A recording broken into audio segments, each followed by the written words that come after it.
사랑하는 성도님들, 오늘 우리가 함께 나눌 이야기는 인류 역사상 가장 지혜로운 사람으로 알려진 한 왕에 관한 것입니다. 그는 단 한 번의 선택으로 신의 마음을 얻었고 그 선택 하나로 세계를 놀라게 만들었습니다. 그의 이름은 솔로몬입니다. 여러분은 혹시 진정한 지혜가 무엇이라고 생각하십니까? 많은 지식을 갖는 것일까요? 아니면 어려운 문제를 해결하는 능력일까요? 오늘 우리가 만날 솔로몬 왕의 이야기는 지혜에 대한 우리의 생각을 완전히 바꿔놓을 것입니다. 상상해 보십시오. 20살 남짓한 젊은이가 갑자기 강대국의 왕이 되었습니다. 그의 아버지는 전설적인 영웅 다윗 왕이었습니다. 골리앗을 물리친 그 다윗, 이스라엘을 통일하고 예루살렘을 수도로 만든 그 위대한 왕의 아들입니다. 이제 그 막중한 책임이 어린 솔로몬의 어깨 위에 놓였습니다. 여러분이라면 그 순간 무엇을 원하셨을까요? 권력입니까? 재물입니까? 아니면 명성입니까? 하지만 솔로몬은 그 무엇도 아닌 단 하나만을 구했습니다. 바로 지혜였습니다. 그리고 그 선택이 그를 역사상 가장 위대한 왕 중 한 명으로 만들었습니다. 오늘 우리는 함께 그의 놀라운 여정을 따라가 보겠습니다. 그가 어떻게 왕이 되었는지, 어떤 시험을 통과했는지, 그리고 그의 지혜가 어떻게 한 나라를 번영으로 이끌었는지 말입니다. 자, 이제 기원전 10세기 고대 이스라엘로 함께 떠나보시겠습니까? 솔로몬이 태어난 시대는 이스라엘 역사상 가장 격동의 시기였습니다. 그의 아버지 다윗은 작은 목동에서 시작해 이스라엘의 위대한 왕이 된 인물이었습니다. 다윗은 사울 왕의 뒤를 이어 왕위에 올랐고 분열되었던 이스라엘 12지파를 하나로 통일했습니다. 그는 예루살렘을 정복하여 새로운 수도로 삼았고 주변 국가들과의 전쟁에서 승리하며 영토를 크게 확장했습니다. 그러나 다윗의 삶에도 어두운 그림자가 있었습니다. 그는 밧세바라는 여인을 보고 그녀를 사모하게 되었고 그녀의 남편 우리아를 전쟁터에서 죽게 만드는 큰 죄를 저질렀습니다. 열왕기상 1장 1절은 이렇게 기록합니다. 다윗 왕이 나이가 많아 늙음의 이불로 덮어도 따뜻하지 아니한지라. 노년의 다윗은 병들고 약해져 있었습니다. 그리고 바로 이 순간 왕위 계승을 둘러싼 치열한 권력 다툼이 시작되었습니다. 다윗에게는 여러 아들들이 있었습니다. 그 중에서도 아도니아는 자신이 다음 왕이 되어야 한다고 생각했습니다. 그는 다윗의 네 번째 아들로 형들이 모두 죽거나 왕위 계승에서 제외된 상황이었기에 자신이 당연한 후계자라고 여겼습니다. 아도니아는 준비를 시작했습니다. 그는 병거와 기병을 마련하고 자신을 따를 50명의 사람들을 모았습니다. 마치 이미 왕이 된 것처럼 행동하기 시작한 것입니다. 그는 군대 지휘관 요압과 제사장 아비아다를 자기 편으로 끌어들였습니다. 이들은 다윗 왕조에서 오랫동안 권력을 누려온 실력자들이었습니다. 아도니아는 엔 로겔샘 근처에서 성대한 잔치를 열었습니다. 그는 왕의 아들들과 유다의 모든 고관들을 초대했습니다. 하지만 의도적으로 초대하지 않은 사람들이 있었습니다. 선지자 나단, 용사 브나야, 그리고 솔로몬이었습니다. 이것은 명백한 도전이었습니다. 그러나 밧세바와 선지자 나단은 가만히 있지 않았습니다.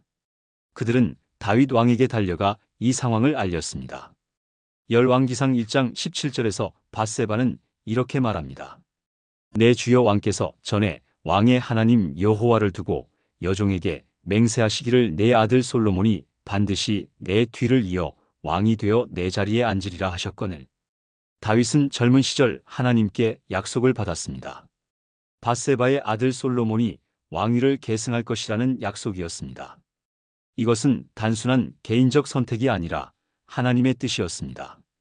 다윗은 비록 몸은 약했지만 정신은 또렷했습니다. 그는 즉시 결단을 내렸습니다.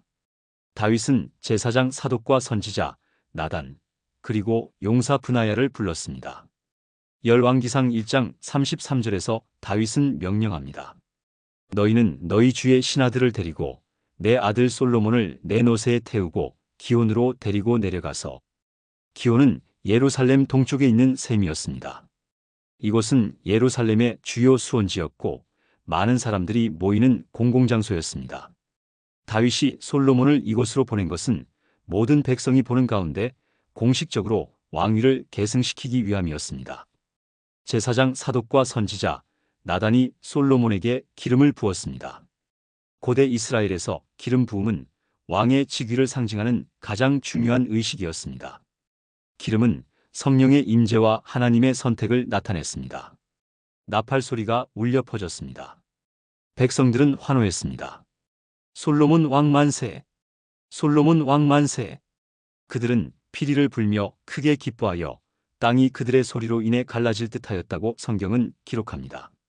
상상이 되십니까? 온 예루살렘 성이 기쁨으로 가득 찬 그 순간을 말입니다. 한편 엔 로겔에서 잔치를 벌이던 아도니아와 그의 손님들은 이 소리를 들었습니다. 그들은 막 식사를 마치고 있었습니다. 요압이 물었습니다. 성읍에서 소리가 나고 떠드는 것이 무슨 일이냐?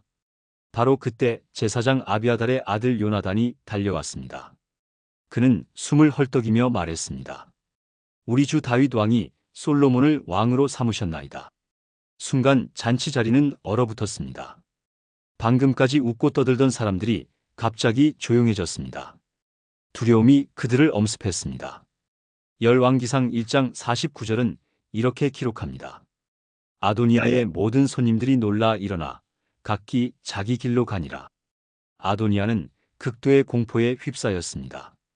그는 자신이 반역자로 간주될 것을 알았습니다. 고대 근동에서 왕위 계승을 둘러싼 싸움에서 패배한 자의 운명은 대개 죽음이었습니다. 아도니아는 급히 성소로 달려가 제단불을 붙잡았습니다. 고대 이스라엘에서 제단불을 붙잡는 것은 피난처를 구하는 행위였습니다. 그곳은 신성한 장소였기에 함부로 사람을 해칠 수 없었습니다. 솔로몬 왕에게 이 소식이 전해졌습니다. 이제 갓 왕이 된 젊은 솔로몬은 첫 번째 결단을 내려야 했습니다. 자신에게 도전했던 형을 어떻게 대할 것인가? 복수할 것인가? 아니면 자비를 베풀 것인가? 열왕기상 1장 52절에서 솔로몬은 말합니다. 그가 만일 선한 사람이 되면 그의 머리카락 하나도 땅에 떨어지지 아니하려니와 만일 그의 악한 일이 드러나면 죽으리라. 솔로몬은 지혜로운 선택을 했습니다. 그는 아도니아를 즉시 처형하지 않았습니다. 대신 조건부 사면을 내렸습니다. 만약 앞으로 선하게 행동한다면 용서하겠다는 것이었습니다. 이것은 젊은 왕의 첫 번째 지혜였습니다. 불필요한 피를 흘리지 않으면서도 자신의 권위를 확립한 것입니다. 자, 그러면 솔로몬은 어떤 사람이었을까요? 성경은 그가 다윗과 밧세바 사이에서 태어났다고 기록합니다. 사무엘하 12장 24절은 이렇게 말합니다. 다윗이 그의 아내 밧세바를 위로하고 그에게 들어가 그와 동침하매 그가 아들을 낳으니 그의 이름을 솔로몬이라 하니라. 여호와께서 그를 사랑하사. 솔로몬이라는 이름은 히브리어로 샬롬에서 유래했습니다. 평화를 의미하는 이름입니다. 그의 또 다른 이름은 여디디아였는데 이는 여호와께서 사랑하시는 자라는 뜻입니다. 솔로몬이 왕위에 오를 당시 그의 나이는 정확히 알 수 없지만 많은 학자들은 그가 20살 안팎이었을 것으로 추정합니다. 역대상 29장 1절에서 다윗은 솔로몬을 어리고 연약하다고 표현합니다. 젊고 경험이 부족한 솔로몬에게 이스라엘 왕국을 통치하는 것은 엄청난 도전이었습니다. 당시 이스라엘은 다윗의 정복 전쟁으로 크게 확장되어 있었습니다. 북쪽으로는 시리아, 남쪽으로는 에돔, 동쪽으로는 암몬과 모압, 서쪽으로는 블레셋까지 영향력이 미쳤습니다. 이 광대한 영토를 젊은 왕이 다스려야 했던 것입니다. 더구나 주변 강대국들은 호시탐탐 이스라엘을 노리고 있었습니다. 북쪽의 아람 왕국, 남서쪽의 이집트, 동쪽의 다양한 유목 부족들이 모두 잠재적 위협이었습니다. 솔로몬은 이 모든 도전 앞에서 두려움을 느꼈을 것입니다. 그는 자신의 부족함을 너무나 잘 알고 있었습니다. 아버지 다윗의 위대함에 대한 부담감도 컸을 것입니다. 어떻게 그 전설적인 왕의 뒤를 이어 나라를 이끌어갈 수 있을까? 하지만 다윗은 죽기 전 아들에게 중요한 조언을 남겼습니다.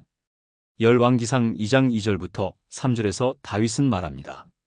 내가 이제 세상 모든 사람이 가는 길로 가게 되었노니 너는 힘써 대장부가 되고 내 하나님 여호와의 명령을 지켜 그 길로 행하여 그 법률과 계명과 율례와 증거를 모세의 율법에 기록된 대로 지키라. 다윗의 마지막 당부는 권력이나 전략이 아니었습니다. 하나님을 경외하고 그분의 말씀을 지키라는 것이었습니다. 이것이 진정한 성공의 비결이라고 다윗은 알고 있었습니다. 솔로몬은 아버지의 말을 깊이 새겼습니다. 다윗이 세상을 떠난 후 솔로몬은 왕위를 공고히 해야 했습니다. 아직도 그의 권위에 도전하려는 세력들이 남아 있었습니다. 아도니아는 다시 한번 어리석은 시도를 했습니다. 그는 솔로몬의 어머니 밧세바를 찾아가 부탁했습니다. 다윗 왕의 마지막 시중을 들었던 아비샥이라는 젊은 여인을 자신의 아내로 달라는 것이었습니다. 고대 근동 문화에서 선왕의 후궁을 차지한다는 것은 왕위에 대한 권리를 주장하는 것과 같았습니다. 솔로몬은 즉시 이것이 또 다른 반역 시도임을 간파했습니다. 이번에는 더 이상 자비를 베풀지 않았습니다. 아도니아는 처형되었고 그를 도왔던 요압 장군도 같은 운명을 맞이했습니다. 제사장 아비아달은 목숨은 건졌지만 고향으로 추방되었습니다. 솔로몬은 냉혹한 결단을 내렸지만 이것은 필요한 조치였습니다. 왕국의 안정을 위해서는 반역의 씨앗을 완전히 제거해야 했습니다. 이제 솔로몬의 권위는 확고해졌습니다. 더 이상 그의 왕위를 위협할 세력은 없었습니다. 하지만 진짜 시험은 이제부터였습니다. 나라를 다스리는 것, 백성들을 이끄는 것, 주변 국가들과의 관계를 관리하는 것. 이 모든 것이 젊은 왕을 기다리고 있었습니다. 과연 그는 이 막중한 책임을 감당할 수 있을까요? 솔로몬 자신도 확신하지 못했을 것입니다. 그러나 바로 이 순간 놀라운 일이 일어났습니다. 하나님께서 솔로몬에게 직접 나타나신 것입니다. 어느 날 밤 솔로몬은 기브온이라는 곳에 갔습니다. 기브온은 예루살렘에서 북서쪽으로 약 10km 떨어진 곳으로 당시 가장 중요한 산당이 있던 곳이었습니다. 산당이란 높은 곳에 세워진 예배 장소를 말합니다. 아직 성전이 건축되기 전이었기에 이곳이 제사를 드리는 주요 장소였습니다. 솔로몬은 그곳에서 번제를 드렸습니다. 열왕기상 3장 4절은 말합니다. 이에 왕이 제사하러 기브온으로 가니 거기는 산당이 큼이라 솔로몬이 그 제단에 1000번제를 드렸더니 1000번제 상상이 되십니까? 1000마리의 동물을 번제로 드린다는 것이 얼마나 엄청난 일인지 말입니다. 이것은 단순한 의식이 아니었습니다. 솔로몬의 간절한 마음이 담긴 예배였습니다. 그는 자신의 부족함을 깊이 느끼고 있었고 하나님의 도우심을 절실히 구했습니다. 그날 밤 솔로몬이 잠들었을 때 하나님께서 꿈에 나타나셨습니다. 열왕기상 3장 5절입니다. 기브온에서 밤에 여호와께서 솔로몬의 꿈에 나타나시니라. 하나님이 이르시되 내가 내게 무엇을 줄고 너는 구하라. 이것은 얼마나 놀라운 질문입니까? 전능하신 하나님께서 직접 무엇이든 구하라고 말씀하신 것입니다. 여러분이라면 무엇을 구하셨을까요? 부입니까? 권력입니까? 장수입니까? 원수에 대한 승리입니까? 하지만 솔로몬의 대답은 달랐습니다. 그는 먼저 하나님께 감사를 드렸습니다. 자신의 아버지 다윗에게 베푸신 은혜를 기억하며 자신을 왕으로 세워주신 것에 대해 감사했습니다. 그리고 나서 그는 자신의 부족함을 고백했습니다. 열왕기상 3장 7절입니다. 나의 하나님 여호와여 주께서 종으로 종의 아버지 다윗을 대신하여 왕이 되게 하셨사오나 종은 작은 아이라 출입할 줄을 알지 못하고 작은 아이라는 표현이 가슴을 울립니다. 그는 왕의 자리에 있었지만 스스로를 어린아이처럼 느꼈습니다. 너무나 큰 책임 앞에서 자신이 얼마나 작고 무력한지 깨달았던 것입니다. 그리고 솔로몬은 계속해서 말합니다. 주께서 택하신 백성 곧 큰 백성이 수요가 많아서 셀 수도 없고 기록할 수도 없사오니 그는 백성들을 생각했습니다. 하나님께서 선택하신 수많은 사람들을 어떻게 잘 이끌 수 있을까? 어떻게 그들에게 공의로운 재판을 베풀 수 있을까? 어떻게 선과 악을 분별할 수 있을까? 그래서 솔로몬은 이렇게 구했습니다. 열왕기상 3장 9절입니다. 누가 주의 이 많은 백성을 재판할 수 있사오리이까 듣는 마음을 종에게 주사 주의 백성을 재판하여 선악을 분별하게 하옵소서. 듣는 마음. 히브리어 원문을 직역하면 듣는 심장입니다. 솔로몬이 구한 것은 단순한 지식이나 총명함이 아니었습니다. 하나님의 음성을 들을 수 있는 마음, 백성들의 진정한 필요를 이해할 수 있는 마음, 옳고 그름을 분별할 수 있는 마음이었습니다. 이 기도는 하나님을 크게 기쁘시게 했습니다. 열왕기상 3장 10절은 이렇게 기록합니다. 솔로몬이 이것을 구하매 그 말씀이 주의 마음에 든지라. 하나님께서 기뻐하신 이유가 무엇이었을까요? 솔로몬이 자기 자신을 위한 것을 구하지 않았기 때문입니다. 그는 장수를 구하지 않았고 재물을 구하지 않았으며 원수의 생명을 구하지 않았습니다. 오직 백성을 올바로 다스리기 위한 지혜를 구했습니다. 그래서 하나님께서는 이렇게 말씀하셨습니다. 열왕기상 3장 12절부터 13절입니다. 내가 내 말대로 하여 내게 지혜롭고 총명한 마음을 주노니 내 앞에도 너와 같은 자가 없었거니와 내 뒤에도 너와 같은 자가 일어남이 없으리라. 내가 또 내가 구하지 아니한 부귀와 영광도 내게 주노니 내 평생의 왕들 중에 너와 같은 자가 없을 것이라. 놀랍지 않습니까?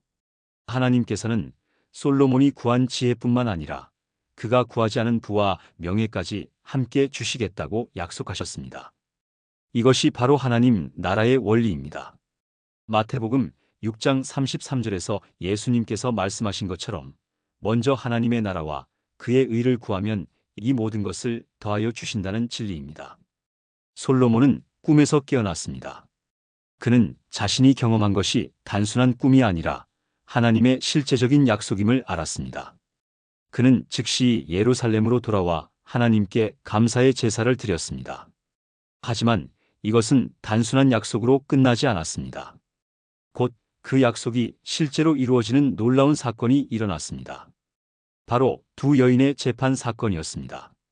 이 이야기는 인류 역사상 가장 유명한 재판 사례 중 하나가 되었습니다. 과연 어떤 일이 일어났을까요? 어느 날 두 여인이 솔로몬 왕 앞에 나타났습니다. 그들은 모두 같은 집에 사는 기생이었습니다. 당시 사회에서 가장 낮은 계층에 속한 사람들이었습니다. 그들에게는 아무런 권력도 없었고 사회적 지위도 없었습니다. 하지만 솔로몬 왕은 그들의 말을 들어주었습니다. 이것 자체가 놀라운 일이었습니다. 고대 사회에서 왕이 직접 천한 신분의 사람들을 대면한다는 것은 매우 드문 일이었습니다. 첫 번째 여인이 입을 열었습니다. 열왕기상 3장 17절부터 18절입니다. 한 여인이 이르되 내 주여 나와 이 여인이 한 집에서 사는데 내가 그와 함께 집에 있을 때에 아이를 낳았더니 내가 아이를 낳은 지 사흘 만에 이 여인도 아이를 낳았나이다. 두 여인은 거의 같은 시기에 아이를 낳았습니다.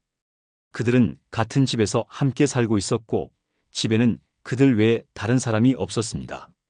그런데 비극이 일어났습니다. 첫 번째 여인이 계속 말했습니다. 그런데 밤에 저 여인이 그의 아들 위에 누움으로 그 아들이 죽으니라. 얼마나 끔찍한 일입니까? 두 번째 여인이 잠결에 자기 아이를 깔아 죽인 것입니다. 고대에는 어린 아기들이 이런 사고로 목숨을 잃는 경우가 종종 있었습니다. 하지만 이야기는 여기서 끝나지 않았습니다. 첫 번째 여인의 증언이 계속됩니다. 열왕기상 3장 20절입니다. 그가 밤중에 일어나서 당신의 여종네가 잠든 사이에 내 아들을 내 곁에서 가져다가 자기의 품에 누이고 자기의 죽은 아들을 내 품에 누였나이다. 상상이 되십니까? 한밤중에 자기 아이가 죽은 것을 발견한 여인이 몰래 일어나 옆에서 자고 있는 다른 여인의 아이를 훔쳐 자기 품에 안고 대신 죽은 아이를 그 여인 곁에 놓았다는 것입니다. 첫 번째 여인이 말을 잇습니다. 아침에 내가 내 아들을 젖먹이려고 일어나 본즉 죽었기로 내가 아침에 자세히 본즉 내가 낳은 아들이 아니더이다. 그녀는 아침에 깨어나 자신의 품에 있는 아기가 죽어 있는 것을 보고 깜짝 놀랐습니다. 하지만 밝은 아침 햇살 아래 자세히 보니 그 아이가 자신의 아들이 아니었습니다.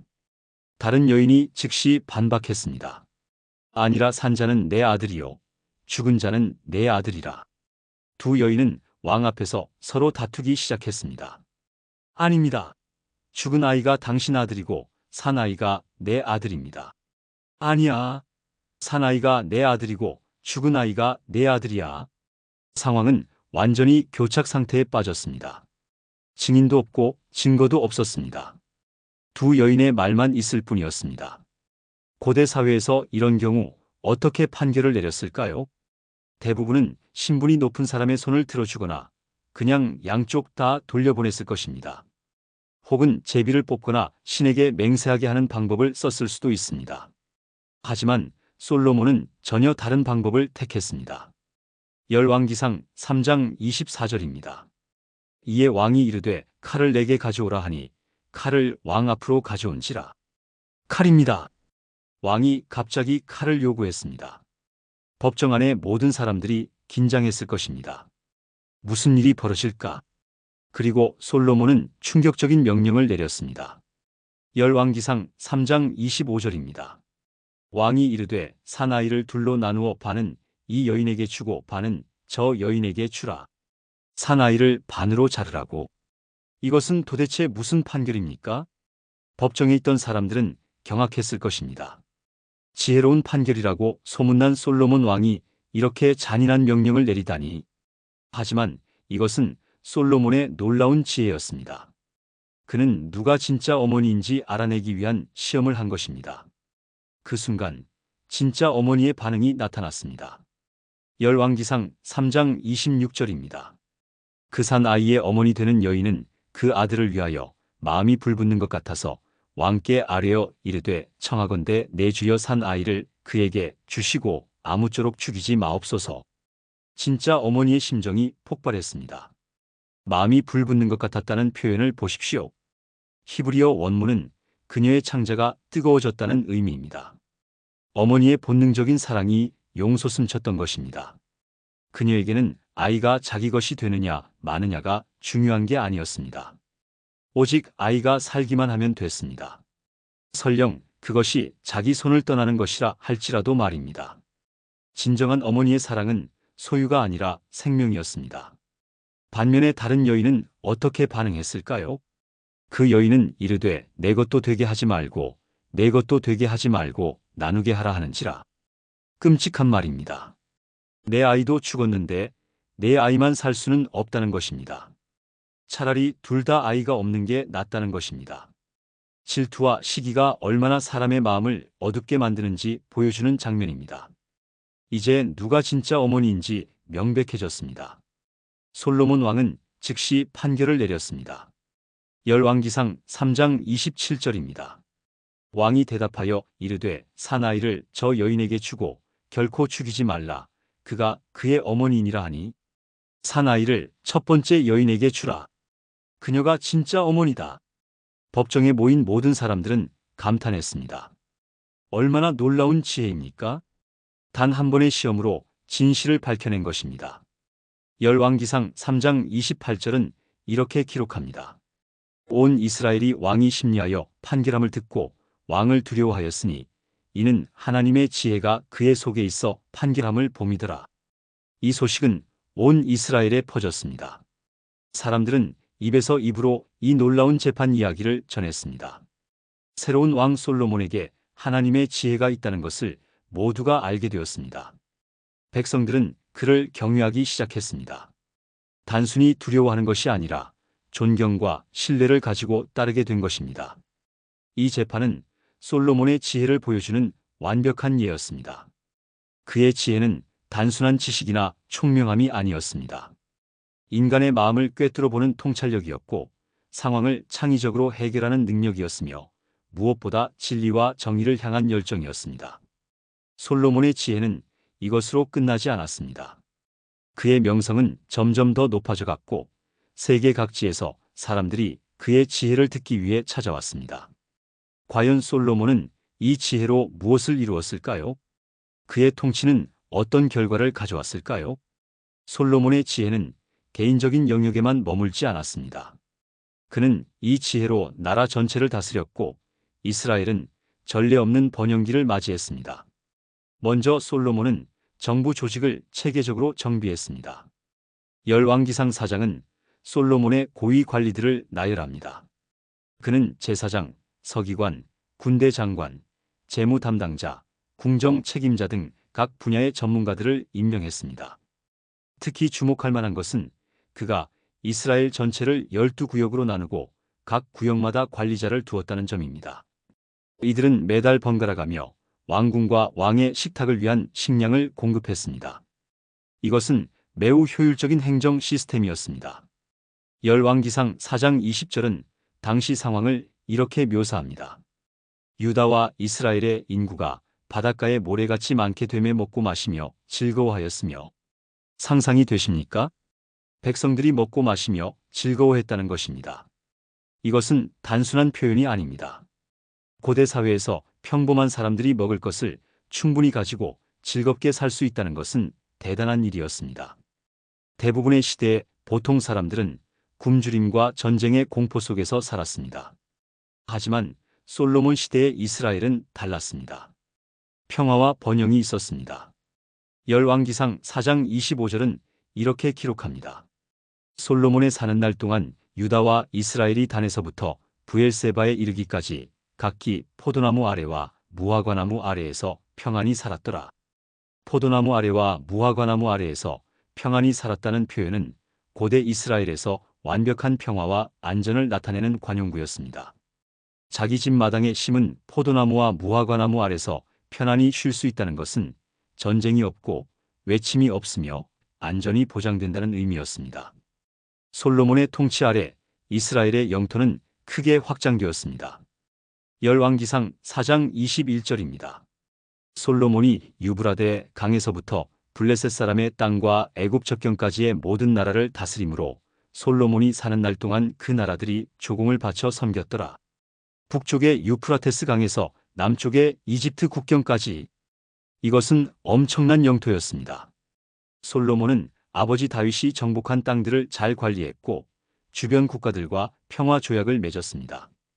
특히 그는 외교적 결혼을 통해 국제관계를 강화했습니다. 이집트 바로의 딸과 결혼한 것이 대표적인 예입니다. 당시 이집트는 세계 최강 대국 중 하나였습니다. 이스라엘 같은 작은 나라의 왕이 이집트 공주와 결혼한다는 것은 매우 이례적인 일이었습니다. 이것은 솔로몬의 국제적 위상이 얼마나 높았는지를 보여줍니다. 솔로몬은 또한 무역을 크게 발전시켰습니다. 그는 에돔 땅의 엘락과 에시온 게벨에 항구를 건설했습니다. 이곳은 홍해로 나가는 관문이었고 여기서 배를 타고 아프리카와 아라비아로 갈 수 있었습니다. 두로의 왕 히람과 동맹을 맺어 페니키아의 뛰어난 선원들을 고용했습니다. 열왕기상 9장 26절부터 28절입니다. 솔로몬 왕이 에돔 땅 홍해 물가 엘락 근처 에시온 게벨에서 배들을 지으니 히람이 자기 종 곧 바다에 익숙한 사공들을 솔로몬의 종과 함께 그 배로 보내매 그들이 오빌에 이르러 거기서 금 420달란트를 얻어 솔로몬 왕에게로 가져왔더라. 420달란트의 금, 한 달란트가 약 33kg이니 이것은 약 14톤의 금입니다. 상상이 되십니까? 오늘날 시세로 따져도 엄청난 금액입니다. 솔로몬의 무역선들은 3년에 한 번씩 금, 은, 상아, 원숭이, 공작 등을 가져왔습니다. 솔로몬의 부는 전설적이었습니다. 열왕기상 10장 14절은 말합니다. 솔로몬의 세입금의 무게가 금 666달란트요. 매년 들어오는 금만 약 22톤이었습니다. 이것은 세금으로 들어온 것만 계산한 것이고 무역 수입과 조공은 별도였습니다. 열왕기상 10장 27절은 이렇게 기록합니다. 왕이 예루살렘에서 은을 돌같이 흔하게 하고 백향목을 평지에 뽕나무같이 많게 하였더라. 은이 돌처럼 흔했다는 것입니다. 이것은 과장이 아니었습니다. 당시 예루살렘은 정말로 엄청난 부를 누리고 있었습니다. 하지만 솔로몬의 가장 위대한 업적은 성전 건축이었습니다. 아버지 다윗이 평생 꿈꾸었지만 이루지 못한 일을 솔로몬이 완성한 것입니다. 열왕기상 6장 1절입니다. 이스라엘 자손이 애굽 땅에서 나온 지 480년이요 솔로몬이 이스라엘 왕이 된 지 4년 15월 곧 둘째 달에 솔로몬이 여호와를 위하여 성전 건축하기를 시작하였더라. 솔로몬이 왕이 된 지 4년째 되는 해, 그는 마침내 성전 건축을 시작했습니다. 이것은 그의 통치에서 가장 중요한 프로젝트였습니다. 성전은 단순한 건물이 아니었습니다. 그것은 하나님께서 이스라엘 백성과 함께 거하시는 곳이었습니다. 하나님의 임재가 머무는 거룩한 장소였습니다. 솔로몬은 이 일을 위해 최고의 자재와 최고의 기술자들을 동원했습니다. 레바논의 백향목을 가져왔습니다. 백향목은 당시 가장 고급 건축 자재였습니다. 향기롭고 튼튼하며 벌레가 먹지 않는 나무였습니다. 투로 왕 히람이 기술자들을 보내주었습니다. 특히 후람이라는 장인은 노세공의 대가였습니다. 그는 성전의 두 기둥, 물두멍, 그리고 각종 기구들을 만들었습니다. 성전 건축에는 7년이 걸렸습니다. 솔로몬은 10만 명이 넘는 인부들을 동원했습니다. 7만 명은 짐을 나르는 사람들이었고 8만 명은 산에서 돌을 뜨는 사람들이었으며 3,300명은 감독관들이었습니다. 성전의 규모는 길이가 60규빗, 너비가 20규빗, 높이가 30규빗이었습니다. 오늘날 측정법으로는 대략 길이 27m, 너비 9m, 높이 13.5m 정도입니다. 크기만으로 보면 오늘날의 대형 교회에 비하면 작아 보일 수 있습니다. 하지만 그 안의 장식과 의미는 비교할 수 없었습니다. 성전 내부는 온통 금으로 입혀졌습니다. 벽, 천장, 바닥까지 모두 정금으로 덮었습니다. 지성소에는 두 개의 거대한 그룹 천사 조각이 세워졌습니다. 각각의 날개 길이가 5규빗, 약 2.3m였습니다. 두 그룹이 날개를 펼치면 지성소 전체를 덮을 만했습니다. 이 그룹들 아래에 언약궤가 놓였습니다. 언약궤는 하나님의 임재를 상징하는 가장 거룩한 물건이었습니다. 그 안에는 모세가 받은 십계명 돌판이 들어 있었습니다. 성전 앞뜰에는 거대한 녹물 두멍이 놓였습니다. 이것은 놋바다라고 불렸는데 지름이 10규빗, 약 4.5m나 되었습니다. 12마리의 놋 황소가 이것을 받치고 있었고 2만 베스의 물을 담을 수 있었습니다. 마침내 성전이 완성되었습니다. 얼마나 감격스러운 순간이었겠습니까? 솔로몬은 온 이스라엘 백성을 불러 모았습니다. 장로들과 지파의 우두머리들, 온 백성이 예루살렘으로 모여들었습니다. 제사장들이 언약궤를 메고 성전으로 들어갔습니다. 그리고 지성소에 언약궤를 안치했습니다. 바로 그 순간 열왕기상 8장 10절부터 11절입니다. 제사장이 성소에서 나올 때 구름이 여호와의 성전에 가득하매 제사장이 그 구름으로 말미암아 능히 서서 섬기지 못하였으니 이는 여호와의 영광이 여호와의 성전에 가득함이었더라. 하나님의 영광이 구름처럼 성전을 가득 채웠습니다. 제사장들조차 그 영광 앞에 서 있을 수 없었습니다. 이것은 하나님께서 이 성전을 받으셨다는 확실한 증거였습니다. 솔로몬은 백성들 앞에서 무릎을 꿇고 하늘을 향해 손을 펴며 기도했습니다. 열왕기상 8장 27절입니다.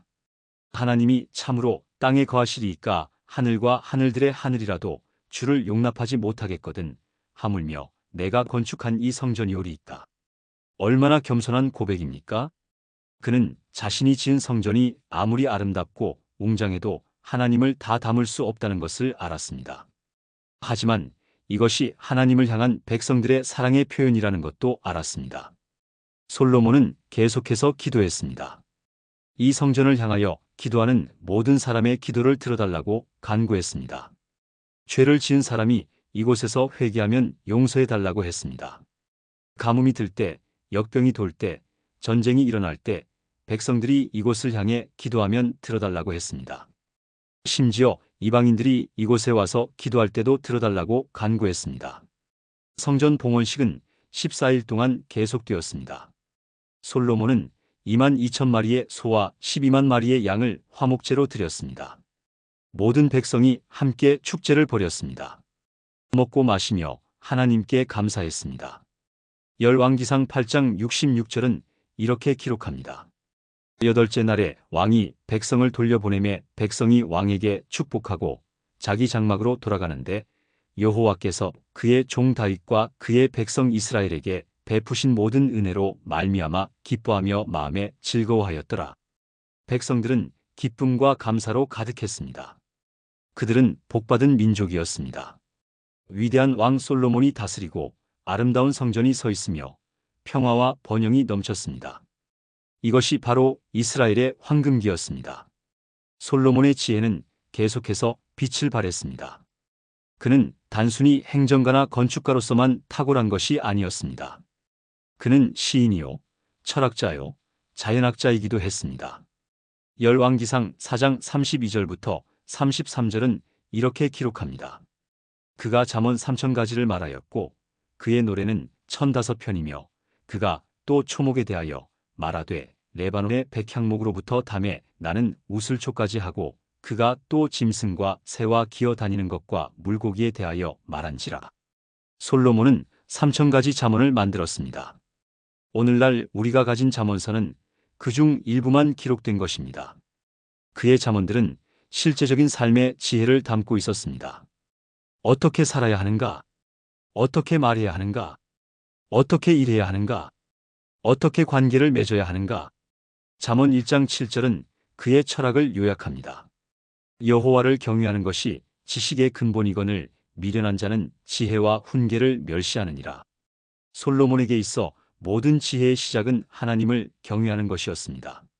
하나님을 경외한다는 것은 단순히 무서워하는 것이 아닙니다. 존경하고 사랑하고 순종하는 것입니다. 솔로몬은 또한 자연을 연구했습니다. 나무, 풀, 동물, 새, 물고기에 대해 말했습니다. 그는 예리한 관찰자였고 자연의 섭리에서 하나님의 지혜를 발견했습니다. 솔로몬의 명성은 점점 더 멀리 퍼져나갔습니다. 세계 각지의 왕들이 그의 지혜를 듣기 위해 사신을 보냈습니다. 열왕기상 4장 34절입니다. 사방의 모든 왕 중에 솔로몬의 지혜의 소문을 들은 자가 그의 지혜를 들으러 왔더라. 그 중에서도 가장 유명한 방문객은 스바 여왕이었습니다. 스바는 아라비아 남쪽, 오늘날 예멘 지역에 있던 왕국이었습니다. 그곳에서 예루살렘까지는 수천 킬로미터나 떨어진 곳이었습니다. 하지만 스바 여왕은 솔로몬의 명성을 듣고 직접 확인하기 위해 먼 여행을 감행했습니다. 열왕기상 10장 1절부터 2절입니다. 스바 여왕이 여호와의 이름으로 말미암은 솔로몬의 명성을 듣고 와서 어려운 문제로 그를 시험하고자 하여 예루살렘에 이르니 곧 향품과 심이 많은 금과 보석을 낙타에 실었더라. 그가 솔로몬에게 나아와 자기 마음에 있는 것을 다 말하매. 상상해 보십시오. 한 나라의 여왕이 낙타 행렬을 이끌고 사막을 가로질러 오는 모습을 말입니다. 그녀는 많은 선물을 가져왔습니다. 향료, 금, 보석들이었습니다. 하지만 그녀가 진정으로 원한 것은 솔로몬의 지혜를 직접 확인하는 것이었습니다. 스바 여왕은 솔로몬에게 어려운 질문들을 던졌습니다. 아마도 철학적 질문들, 정치적 딜레마들, 도덕적 문제들이었을 것입니다. 하지만 솔로몬은 모든 질문에 대답했습니다. 열왕기상 10장 3절입니다. 솔로몬이 그의 묻는 말에 다 대답하였으니 왕이 은밀하여 대답하지 못한 것이 없었더라. 솔로몬이 대답하지 못한 질문이 하나도 없었다는 것입니다. 스바 여왕은 깊은 인상을 받았습니다. 그녀는 솔로몬의 지혜뿐만 아니라 그가 지은 궁전, 그의 상에 진설된 음식, 신하들의 자리, 그들의 의복, 성전에 올라가는 층계를 보고 놀랐습니다. 열왕기상 10장 5절은 이렇게 기록합니다. 정신이 현황하여. 말 그대로 그녀의 정신이 나갈 지경이었다는 것입니다. 스바 여왕은 솔로몬에게 말했습니다. 열왕기상 10장 6절부터 7절입니다. 그가 왕께 이르되 내가 내 나라에서 당신의 행위와 당신의 지혜에 대하여 들은 소문이 진실하도다. 내가 그 말들을 믿지 아니하였더니 이제 와서 목도한즉 내게 말한 것은 절반도 못 되니 당신의 지혜와 복이 내가 들은 소문보다 더하도다. 절반도 못 된다는 것입니다. 소문으로 들은 것보다 실제가 훨씬 더 놀랍다는 말이었습니다. 스바 여왕은 계속해서 말했습니다. 복되도다 당신의 사람들이여, 복되도다 당신의 이 신하들이여, 항상 당신 앞에 서서 당신의 지혜를 들으미로다. 그녀는 솔로몬을 섬기는 사람들이 얼마나 행복한지 부러워했습니다. 매일 지혜로운 왕의 가르침을 들을 수 있다니 얼마나 큰 축복이냐는 것이었습니다. 그리고 마지막으로 스바 여왕은 하나님을 찬양했습니다. 열왕기상 10장 9절입니다. 당신의 하나님 여호와를 송축할지로다. 여호와께서 당신을 기뻐하사 당신을 이스라엘 왕위에 올리셨고 여호와께서 이스라엘을 영원히 사랑하심으로 당신을 세워 왕으로 삼아 정의와 공의를 행하게 하셨도다 하고. 얼마나 놀라운 고백입니까? 이방 나라의 여왕이 이스라엘의 하나님을 송축한 것입니다. 그녀는 솔로몬의 위대함이 그 자신으로부터 나온 것이 아니라 하나님으로부터 왔다는 것을 알아보았습니다. 스바 여왕은 솔로몬에게 많은 선물을 주었습니다. 금 120달란트, 심이 많은 향품과 보석들이었습니다. 120달란트는 약 4톤의 금입니다. 엄청난 양이었습니다. 솔로몬도 그녀에게 후하게 선물을 주었고 그녀가 원하는 것은 무엇이든 주었습니다. 스바 여왕은 자기 나라로 돌아갔지만 이 방문은 역사에 기록되어 오늘날까지 전해지고 있습니다. 솔로몬의 지혜와 번영은 정점에 달했습니다. 열왕기상 10장 23절은 이렇게 말합니다. 솔로몬 왕의 재산과 지혜가 세상의 그 어느 왕보다도 큰지라.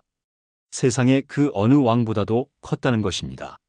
당시 세계에는 이집트, 아수리아, 바빌론 등 강대국들이 있었습니다.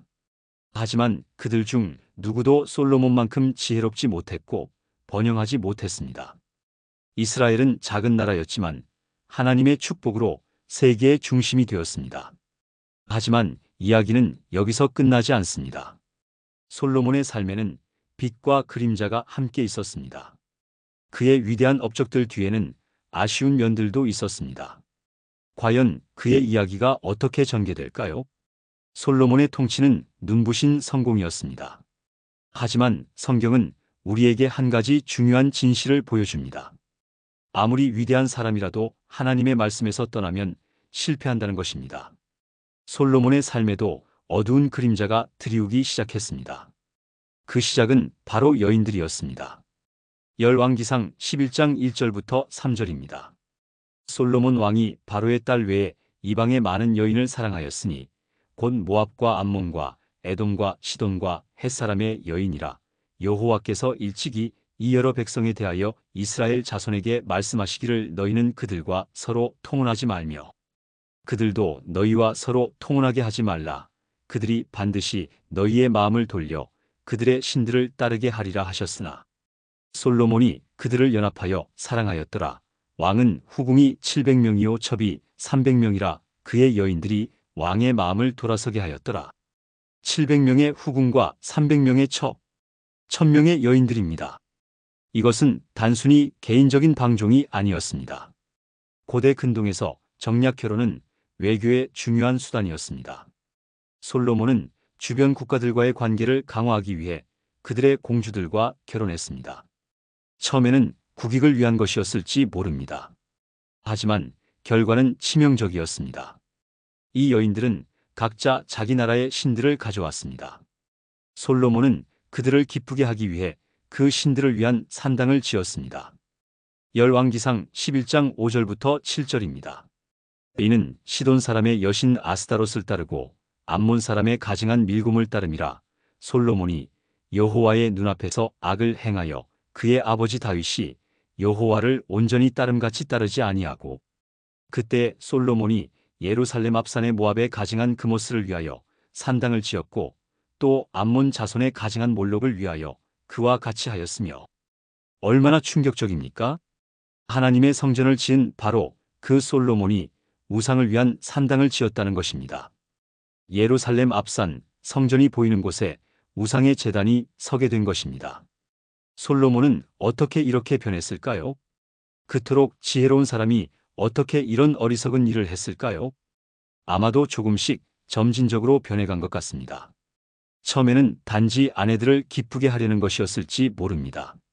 내가 직접 그 신들을 섬기는 것은 아니니까라고 합리화했을 수도 있습니다. 하지만 성경은 말합니다. 그의 여인들이 왕의 마음을 돌아서게 하였다고. 열왕기상 11장 4절입니다.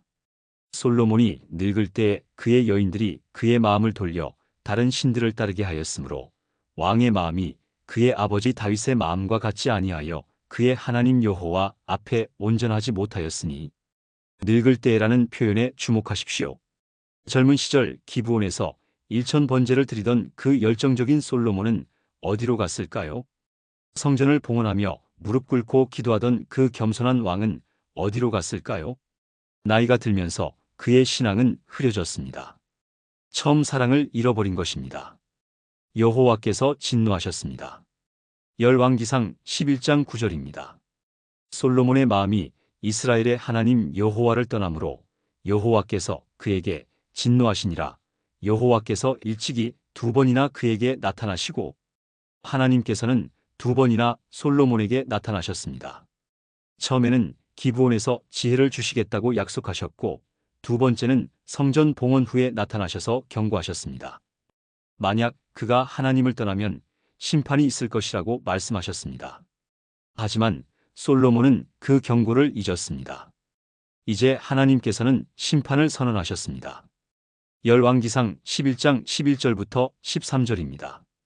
그러므로 여호와께서 솔로몬에게 말씀하시되 내가 이렇게 행하여 내가 내게 명령한 나의 언약과 법도를 지키지 아니하였으니 내가 반드시 이 나라를 내게서 빼앗아 내 신하에게 주리라. 그러나 내 아버지 다윗을 위하여 내 세대에는 이 일을 행하지 아니하고 내 아들의 손에서 빼앗으리라. 오직 내가 이 나라를 다 빼앗지 아니하고 내 종 다윗과 내가 택한 예루살렘을 위하여 한 지파를 내 아들에게 주리라 하시니라. 하나님께서는 솔로몬의 죄 때문에 나라를 찢으실 것이라고 말씀하셨습니다. 하지만 다윗에 대한 약속 때문에 솔로몬 생전에는 이 일을 행하지 않으시겠다고 하셨습니다. 대신 그의 아들 때에 이 일이 일어날 것이라고 했습니다. 솔로몬의 통치 말년에 문제들이 나타나기 시작했습니다. 에돔 사람 하닷이 반란을 일으켰고 시리아에서는 르손이 대적했습니다. 더 심각한 것은 내부에서 일어난 반란이었습니다. 여로보암이라는 유능한 관리가 있었습니다. 솔로몬은 그를 신임하여 요셉 족속의 역사를 감독하게 했습니다. 하지만 선지자 아히야가 여로보암에게 나타나 놀라운 예언을 했습니다.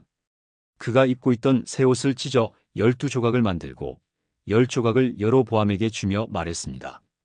열왕기상 11장 31절입니다. 여로보암에게 이르되 너는 10조각을 가지라. 이스라엘의 하나님 여호와께서 말씀하시기를 내가 이 나라를 솔로몬의 손에서 찢어 빼앗아 10지파를 내게 주고 하나님께서는 여로보암에게 이스라엘의 10지파를 주시겠다고 약속하신 것입니다. 솔로몬이 이 소식을 들었을 때 여로보암을 죽이려 했습니다. 하지만 여로보암은 이집트로 도망쳤고 솔로몬이 죽을 때까지 그곳에 머물렀습니다. 솔로몬의 말년은 어두웠습니다. 젊은 시절의 영광이 빛을 잃었습니다. 한때 온 세계가 그의 지혜를 구하러 왔지만 이제 그의 나라는 분열의 위기에 처했습니다. 열왕기상 11장 42절부터 43절입니다. 솔로몬이 예루살렘에서 온 이스라엘을 다스린 기간이 40년이라 솔로몬이 그의 조상들과 함께 잠에 그의 아버지 다윗의 성읍에 장사되고 그의 아들 르호보암이 대신하여 왕이 되니라. 솔로몬은 40년간 통치했습니다. 그리고 그의 아버지 다윗의 성에 장사되었습니다. 그의 아들 르호보암이 왕위를 이었지만 하나님의 예언대로 나라는 곧 분열되었습니다. 이것이 솔로몬의 이야기입니다.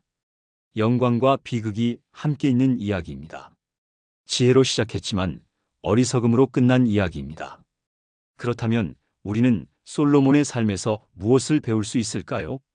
사랑하는 성도님들, 솔로몬의 이야기를 돌아보며 우리는 몇 가지 중요한 교훈을 발견합니다. 첫째, 진정한 지혜는 하나님으로부터 옵니다. 솔로몬이 위대했던 것은 그의 지혜 때문이었고 그 지혜는 하나님께서 주신 선물이었습니다. 그는 젊은 나이에 왕이 되었을 때 자신의 부족함을 깊이 느꼈습니다. 그래서 하나님께 지혜를 구했고 하나님께서 그의 기도를 들으셨습니다. 우리도 마찬가지입니다. 우리가 인생의 중요한 결정을 내려야 할 때, 어려운 문제에 직면했을 때 우리 자신의 지혜로는 부족합니다. 야고보서 1장 5절은 이렇게 말합니다. 너희 중에 누구든지 지혜가 부족하거든 모든 사람에게 후히 주시고 꾸짖지 아니하시는 하나님께 구하라 그리하면 주시리라. 하나님께서는 지혜를 구하는 사람에게 후히 주십니다.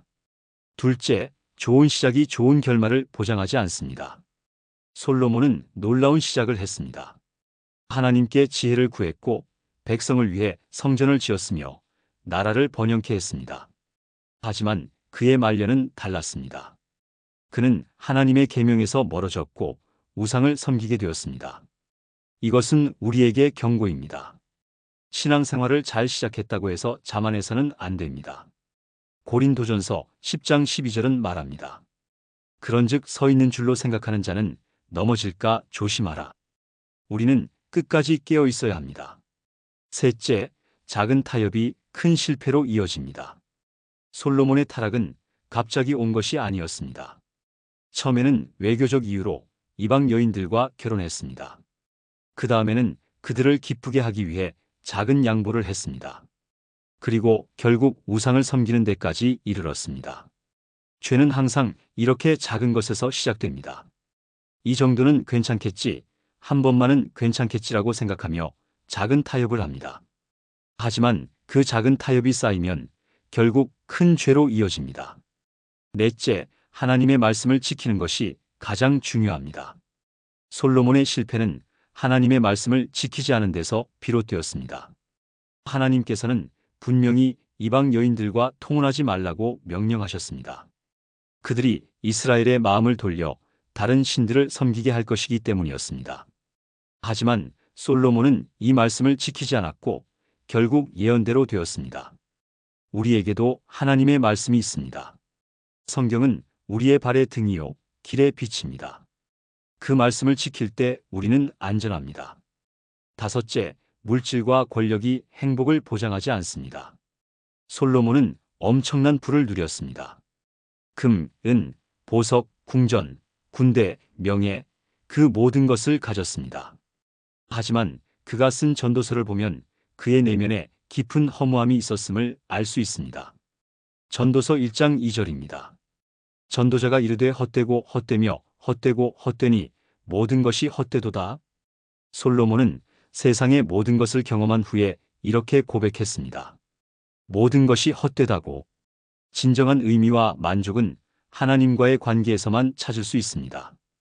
여섯째, 하나님의 은혜는 세대를 이어갑니다. 비록 솔로몬이 실패했지만 하나님께서는 다윗에 대한 약속을 잊지 않으셨습니다. 그래서 완전히 나라를 빼앗지 않으시고 한 지파를 남겨두셨습니다. 이것은 하나님의 신실하심을 보여줍니다. 우리가 실패할 때도 하나님의 약속은 변하지 않습니다. 마지막으로 진정한 지혜는 하나님을 경외하는 것입니다. 솔로몬 자신이 잠언에서 이렇게 말했습니다. 잠언 9장 10절입니다. 여호와를 경외하는 것이 지혜의 근본이요 거룩하신 자를 아는 것이 명철이니라. 지식을 많이 아는 것, 문제를 잘 해결하는 것, 이것들도 중요합니다. 하지만 진정한 지혜는 하나님을 경외하고 그분의 뜻을 따라 사는 것입니다. 사랑하는 성도님들, 솔로몬의 이야기는 기원전 10세기의 이야기지만 오늘날 우리에게도 여전히 의미가 있습니다. 우리도 매일 선택의 순간에 직면합니다.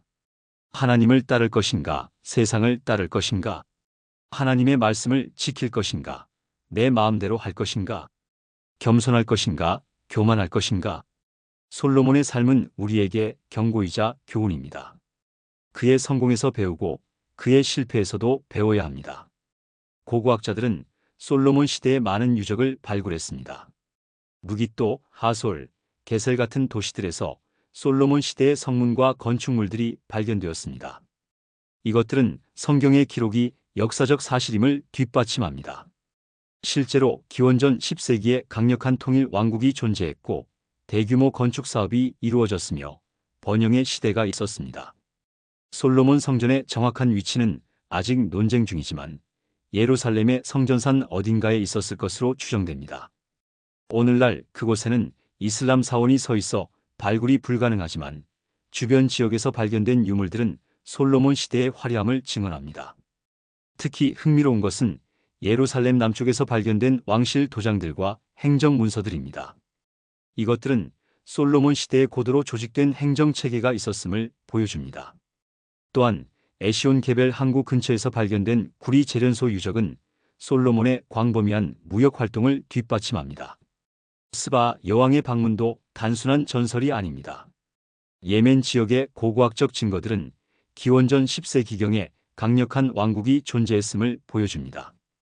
향료 무역로를 따라 북쪽으로 여행하는 것이 충분히 가능했습니다. 솔로몬의 지혜에 관한 기록들도 당시 고대 근동의 지혜 문학 전통과 일치합니다. 이집트, 메소포타미아, 가나안 지역에서도 비슷한 형태의 잠언과 지혜 문학이 발견되었습니다. 하지만 솔로몬의 잠언은 그 어떤 것보다 깊은 영적 통찰을 담고 있습니다. 솔로몬이 건축한 성전은 단순한 건물이 아니었습니다. 그것은 이스라엘 신앙의 중심이었고 하나님의 임재를 상징했습니다. 비록 그 건물은 기원전 586년 바빌론에 의해 파괴되었지만 그 의미는 오늘날까지 이어지고 있습니다. 솔로몬의 통치 기간은 40년이었습니다. 기원전 970년경부터 930년경까지로 추정됩니다. 이 40년은 이스라엘 역사상 가장 찬란한 시기였습니다. 다시는 이런 영광의 시기가 오지 않았습니다. 솔로몬 이후 나라는 분열되었고 북왕국 이스라엘과 남왕국 유다로 갈라졌습니다. 북왕국은 기원전 722년 아수리아에게 멸망했고 남왕국은 기원전 586년 바빌론에게 멸망했습니다. 이 모든 것이 솔로몬이 하나님의 계명을 지키지 않은 결과였습니다. 하지만 하나님의 약속은 계속되었습니다. 다윗의 후손에서 메시아가 오실 것이라는 약속은 변하지 않았습니다. 그리고 그 약속은 수백 년 후 예수 그리스도를 통해 이루어졌습니다. 마태복음 1장은 예수님의 족보를 기록하면서 이렇게 시작합니다. 아브라함과 다윗의 자손 예수 그리스도의 계보라. 그리고 그 계보에 솔로몬의 이름도 포함되어 있습니다. 비록 솔로몬이 실패했지만 하나님의 구원 계획은 멈추지 않았습니다. 오히려 인간의 실패를 통해서도 하나님의 은혜가 더욱 빛나게 되었습니다. 솔로몬의 성전은 파괴되었지만 예수님께서는 자신을 성전이라고 말씀하셨습니다. 요한복음 2장 19절에서 예수님은 말씀하십니다. 너희가 이 성전을 헐라 내가 사흘 동안에 일으키리라. 예수님께서는 십자가에서 죽으시고 사흘 만에 부활하심으로써 진짜 성전이 되셨습니다. 이제 하나님의 임재는 건물이 아니라 예수 그리스도를 믿는 사람들 안에 거합니다. 고린도전서 3장 16절입니다. 너희는 너희가 하나님의 성전인 것과 하나님의 성령이 너희 안에 계시는 것을 알지 못하느냐? 솔로몬의 지혜도 예수님을 가리킵니다. 마태복음 12장 42절에서 예수님께서 말씀하십니다. 심판때에 남방 여왕이 일어나 이 세대 사람을 정죄하리니 이는 그가 솔로몬의 지혜를 듣고자 하여 땅 끝에서 왔음이거니와 솔로몬보다 더 큰 이가 여기 있느니라. 예수님께서는 솔로몬보다 더 큰 분이십니다. 솔로몬의 지혜는 하나님께서 주신 것이었지만 예수님 자신이 하나님의 지혜이십니다. 고린도전서 1장 30절은 말합니다. 너희는 하나님으로부터 나서 그리스도 예수 안에 있고 예수는 하나님으로부터 나와서 우리에게 지혜와 의로움과 거룩함과 구원함이 되셨으니 솔로몬의 부도 예수님을 가리킵니다. 솔로몬은 엄청난 물질적 부를 소유했지만 예수님께서는 영적인 부를 주십니다. 에베소서 1장 3절입니다. 찬송하리로다 하나님 곧 우리 주 예수 그리스도의 아버지께서 그리스도 안에서 하늘에 속한 모든 신령한 복을 우리에게 주시되 예수님 안에 있는 사람은 세상이 줄 수 없는 참된 부를 소유하게 됩니다. 평안, 기쁨, 소망, 영생 말입니다. 사랑하는 성도님들, 솔로몬의 이야기는 여기서 마무리됩니다. 우리는 그의 삶을 통해 많은 것을 배웠습니다. 그의 지혜에서 교훈을 얻었고 그의 실패에서 경고를 받았습니다. 이제 중요한 것은 우리가 어떻게 살 것인가 하는 것입니다. 우리도 솔로몬처럼 하나님께 지혜를 구합시다. 하지만 솔로몬과 달리 그 지혜를 끝까지 지켜갑시다. 우리도 하나님을 위해 살겠다고 결심합시다. 하지만 솔로몬과 달리 작은 타협에 넘어가지 맙시다. 우리도 하나님의 말씀을 배웁시다. 하지만 솔로몬과 달리 그 말씀을 끝까지 순종합시다. 잠언 3장 5절부터 6절은 우리에게 말합니다. 너는 마음을 다하여 여호와를 신뢰하고 내 명철을 의지하지 말라. 너는 범사의 그를 인정하라. 그리하면 내 길을 지도하시리라. 이것이 진정한 지혜의 길입니다. 우리 자신의 명철을 의지하지 말고 하나님을 신뢰하는 것입니다. 모든 일에서 하나님을 인정하고 그분의 인도하심을 구하는 것입니다. 솔로몬은 위대한 왕이었지만 완벽하지 않았습니다. 그도 우리와 같은 연약한 인간이었습니다. 하지만 그의 삶은 우리에게 귀한 교훈을 남겼습니다. 하나님의 지혜를 구하는 것이 얼마나 중요한지, 그 지혜를 따라 사는 것이 얼마나 복된 일인지, 그리고 하나님을 떠나는 것이 얼마나 위험한지 말입니다. 오늘 이 이야기를 들으신 여러분께 축복을 빕니다. 솔로몬보다 더 큰 분이신 예수님을 알고 따르는 복이 여러분과 함께하기를 기도합니다. 예수님 안에서 참된 지혜를 발견하고 그 지혜로 날마다 승리하는 삶을 사시기를 축복합니다. 세상의 부와 명예보다 하나님과의 관계를 더 귀하게 여기며 끝까지 신실하게 믿음의 길을 걸어가시기를 기도합니다. 이 영상이 도움이 되셨다면 좋아요 버튼을 눌러주시고 댓글로 여러분의 생각을 나눠주십시오. 구독과 알림 설정도 잊지 마시고 다음 영상에서 또 다른 놀라운 성경 인물의 이야기로 찾아뵙겠습니다. 여러분의 가정과 일터에 하나님의 지혜와 은혜가 충만하시기를 축복합니다. 늘 건강하시고 평안하십시오. 하나님의 사랑이 항상 함께하시기를 기도합니다. 감사합니다.